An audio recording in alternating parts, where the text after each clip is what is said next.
The Wellness Show, episode 227. Welcome to The Wellness Show, a podcast on health and wealth. I'm your host, Tyhson Banighen, the founder of the Extraordinary Healing Arts Academy. Join me as we get the latest insight, tips, and strategies from wellness providers, coaches, and successful, heart-centered entrepreneurs, and much, much more.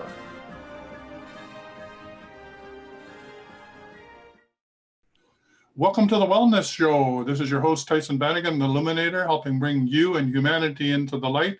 And today we have Lola Pickett with us. And today we're talking about play is the magic medicine for empaths. And if you're an empath and don't know it, you come to the right place. And if you're an empath and do know it, you're in the right place. So either way. So the first big question is, what is an empath anyway? Such a good question.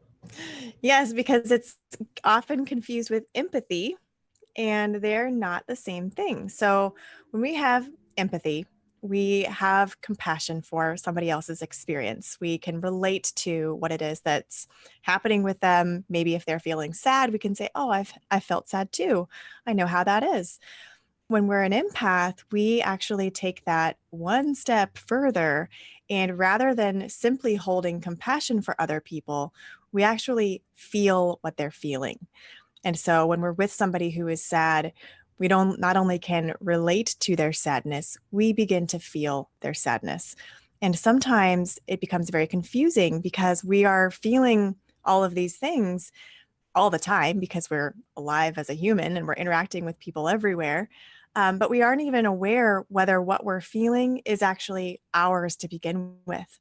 And so navigating life can become quite overwhelming for us empaths because we don't even really know where we are, who we are, how we're feeling when we've got this influx of emotional, energetic information that's coming to us all the time. So we're very sensitive beings that have a lot to share, healing energy that people constantly resonate with. And so how do we show up in the world and stay open without losing ourselves in those empathic gifts? You know, that fine line between empathy and being an empath is a very tricky place to be. Yeah, it's the borderline between overwhelm and being okay in your body. So I know for myself, as being an empath, not only did I feel everybody else's emotion, I thought I was actually responsible for solving the situation. So with my parents, I thought I was the person that should have crazy glue. Of course, crazy glue wasn't invented then, to somehow glue it all back together and make it work. So if you're an empath, not only do you tend to feel it, but somehow you think it's your responsibility to take it on. That's right. Yeah. And as I talk about with my clients in my classes, you cannot heal what isn't yours. So you're sitting here trying to take responsibility for all of this pain and overwhelm and issues that you see other people having. But if it's not yours to heal, there is really nothing you're going to be able to do about it in your own body. So taking it on just becomes a physical, emotional, psychological, and energetic burden. Yeah, so you mentioned some of the key key indicators that you may be an empath. Do you have any others, or like somebody listening to the shows? Well, that sort of sounds like me, but what other things might be an indication that you're an empath?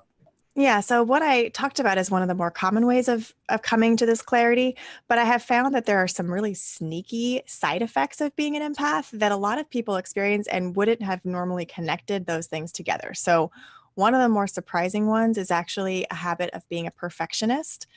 I have found a very strong correlation between people who are empathic and people who are perfectionists. And I think one of the reasons why that is that unconsciously, as an empath, you're tuned into the expectations, the fears, the projections of other people as you're producing whatever it is you're trying to produce.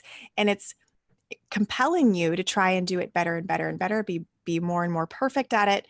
And because you'll never ever match anyone else's expectations ever, it also creates paralysis. So we have these patterns of being a perfectionist, but then also being a chronic procrastinator, because if you'll never do it perfectly, then why even try at all? And then you go into patterns of lack of focus, which is a nervous system problem, And then you go even deeper into that, into what these things start to yield in our lives. We get anxious, we get socially overwhelmed, we feel unable to really show up for ourselves in our careers the way that we need to because of all of these things. And so that makes us have even more anxiety. And then we get on these financial roller coasters. So Wow. even if you didn't know you were an empath, if you find yourself struggling with perfectionism, constantly procrastinating, on and off of financial success, and then valleys again, those may be indications that underneath those patterns are the fact that you're an empath and need to get a handle on how your body is actually engaging in the world. Well, it sounds like also self-worth would be one of those issues too. If you're Oh, very yeah. judgmental and want to be a perfectionist and can never get it right, then you're going to be very judgmental about yourself, and you'll have a sense of not being worthy, not living up to what you think Yeah. you should to. And you know, in my experience in working with empaths, they're all awesome people. They're amazing people. We Yeah. are amazing people. Empaths, And let's just have a little shout out to all you empaths. Look, you're here to change the world. You're not here to fit in. So you are unique. You're wonderful. Learning how to manage your energy field so you can show up and be at home in your body and deliver your passion to the world is really what we're all about. So I know that you want to get on with telling us about what's upcoming for you. Tell us this exciting course that you're about to launch. yeah, so I'm in the middle of opening the doors and bringing people into this course that I created called M Pathology. And the reason why I call it that is that when you recognize that you're an empath, it can feel a bit like a burden, maybe even something pathological, something wrong with you. But actually, it's something that you can learn from and begin to master, which is like the ology, the study of.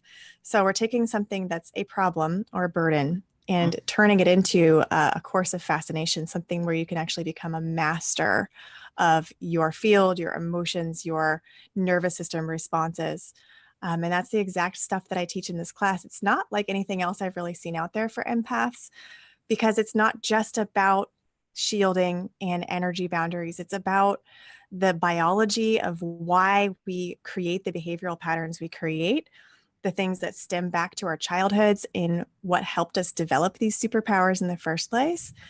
And then we learn how to teach our bodies to engage with those patterns in a different way. First of all, by recognizing them, but then by playing with new ways of being. And play is a big part of that, because things can get pretty heavy for us empaths pretty fast. Absolutely, absolutely, absolutely. Yeah. So it's a very playful approach. And yet we go super deep. We get all neuroscientific, and, you know, all the sciencey stuff is there and all the woo stuff is there. But we get to play for 10 weeks together to really change the trajectory of people's lives. And this is what I have seen, like the on the ground results of being able to negotiate for raises, of being able to have hard conversations with friends and partners that were impossible to navigate before because of the people pleasing aspect of being an empath. So many like real world things have changed for my students. And that's why I'm so excited to be bringing this out in a much bigger way now. Because I want to see the empaths of the world, us heart-centered, awesome, unique people who don't fit in a normal box, not to have to learn how to fit in the box, but how to bust through the box and step into positions where we can actually redesign the box for the rest of us. Wow, I like that. So you said something I really liked was superpowers. You know, so Mm-hmm. if I did the course, I'd like to have my own personal cape, maybe with my initials on it. I like the idea of superpowers because, you know, we tend to think about empaths about, oh, you have this and you have that and whatever. But, you know, the superpowers are really part of it. So what are some of the superpowers that are around that empaths tend to be able to develop as they feel more comfortable about who they are and why they're here? Well, almost every empath I know is a very gifted psychic. So, as we get more and more in tune with the way that our sensory gating process and our nervous system is taking in the data that's all around us all the time, we essentially turn back on our innate psychic gifts. And this means that you're not only able to have clairvoyance, but all the other clair senses come back online as well. And because you're getting tools on how to like sift through that information and put a stop to overwhelming information, that means you don't have to go into psychic overload either and be like, oh my gosh, I'm like sensing everything about everyone. No, you can have boundaries around that stuff too. So one of the superpowers that definitely comes back online is our psychic abilities. And another is our communication ability. and this is one that we don't often hear about with empaths either, is that because we're so sensitive to all the entire field of information around us, we can become very gifted at marketing, at sales, at persuasion. We can take that to the shadow side and be manipulative too. So we have to watch that, right? But we can become very good at reaching out to the people who we care about in a way where we're not sacrificing ourselves anymore. We can advocate for our truth. We can speak to our needs once we begin to identify and make peace with the fact that we have needs. We can really be gifted in that department. And we need that. Yeah, it makes great for great mentors and coaches, because Yeah. practically we know what's going on with the person as soon as we pick up the telephone. I know for myself, being an empath and then being an environmentalist, it was just way too much. Oh, yeah. If you are an empath, stay away from the types of field where you feel so much about what you're trying to do that it gets overwhelming. So I actually decided that enough of being an environmentalist, that I wanted to help people learn who they were and take back their personal power and stand in their truth, rather than trying to convince them to change their habits as environmentalists. So yeah, there's certain fields that you'll feel more comfortable in, to stay within that comfort zone, so you can use your superpowers. So great. So what happened with you? Like, how did you come into your own awareness? I know for me, it was a bumpy ride. How about for you? A very bumpy ride. I think for most of us, it is just the natural process of initiation into our gifts. But for me, it looked like waking up after a few years of pretty crippling depression and anxiety, to recognize that the life I had built for myself was not the life that I really wanted.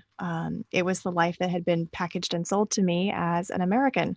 You should want the white picket fence and the golden retriever in your yard, and you should get a practical college degree, and you should marry your college sweetheart happily ever after the end. And I woke up with all those boxes checked and felt utterly and irrevocably broken because it wasn't enough. And so I spent quite some time in personal inquiry around, why is it? Why is it not enough? Is there something else I need to be doing? Do I need to change my career? Do I need to get even better fitness? Do I need to be a vegan? Do I need to find a spiritual path? What is it that needs to change?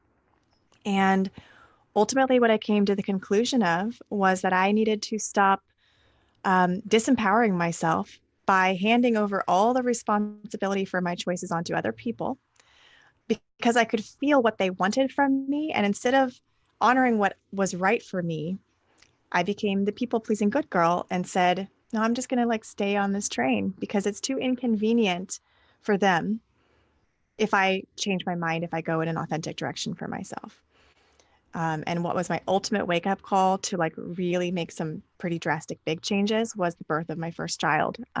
He's now 9 years old. And when he was born, I had come across this poem on the internet about how parents are liars because all they do is tell you when you're little that you can be whoever you want when you grow up, and they don't do it. And so they're going around making empty promises and painting a picture of an impossible vision. And I read that poem with my 8-month-old on the floor next to me, and I started crying because I did not want to be that person. I didn't want to be filling my son's head with empty words if I wasn't able to deliver on the goods myself. And so that really like was the day where first of all, I ended a lot of really inconvenient decisions that I had made in my life, but also that I stepped back into the fact that I'm an empath, that I can honor the sensitivity that I have, that I can learn to say no, and to ask the question of if I say yes to this, is it saying no to myself?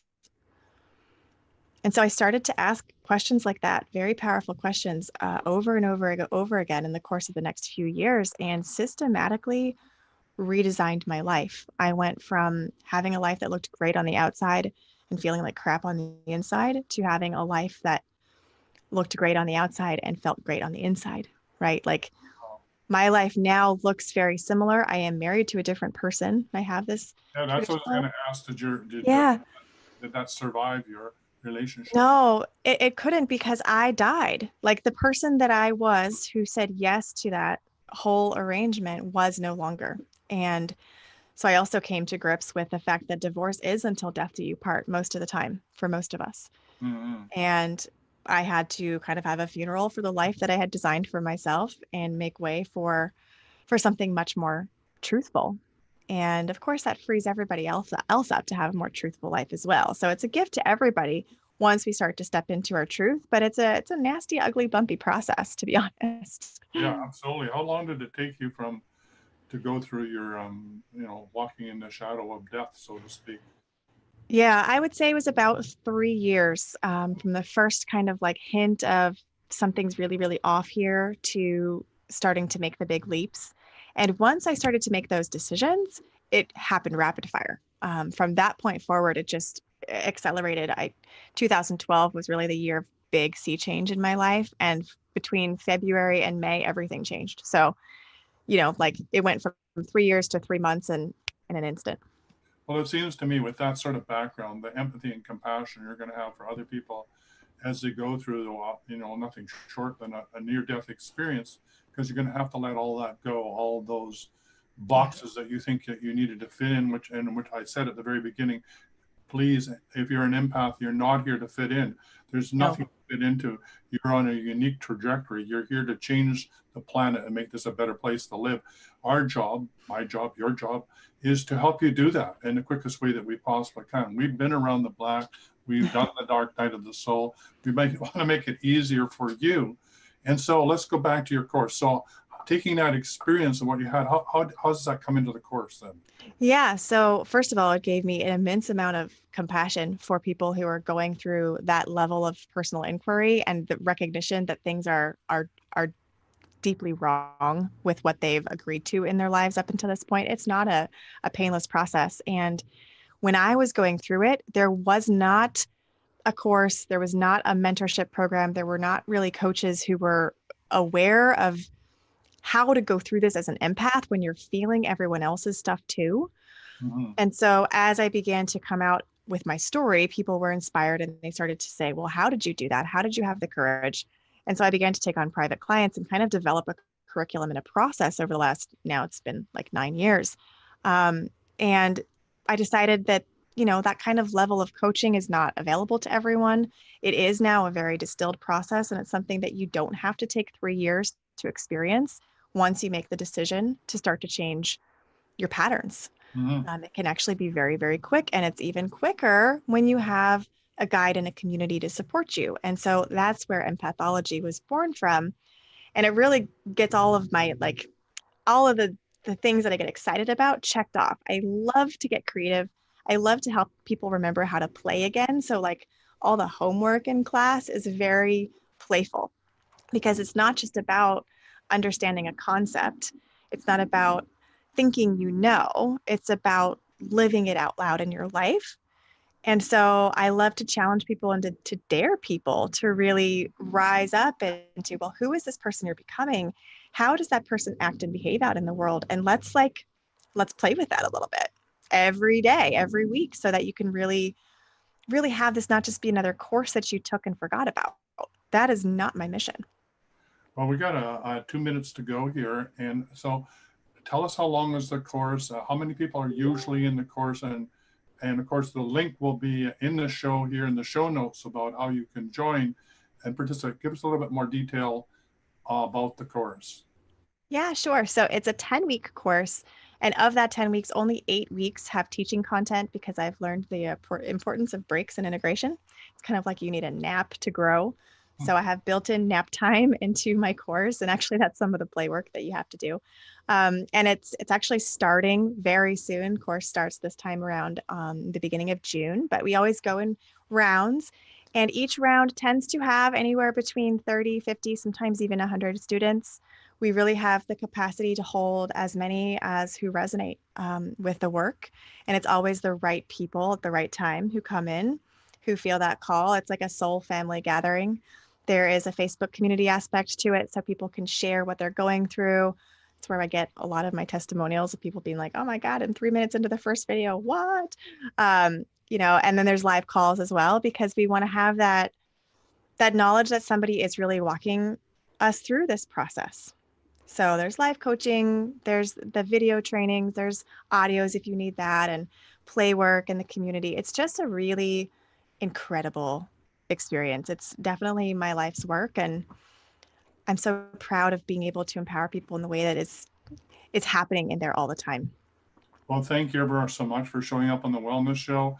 I really encourage you, if you're an empath, to take the course and learn to be comfortable in your body, take back your personal power, stand in your truth, and deliver your unique gifts to the world. So thank you, thank you, thank you. And we will be in touch. Sounds like a wonderful course. And and if you missed the gateway this time, don't worry, there'll be an opportunity to come back in the next go round. Bye for now. For quality online wellness products, courses, and services, visit our sponsors, thewellnessstore.ca and the Extraordinary Healing Arts Academy located at thewellnessacademy.ca. To stay in touch, visit us at thewellnessshow.ca. And until next time, be healthy, wealthy, and wise.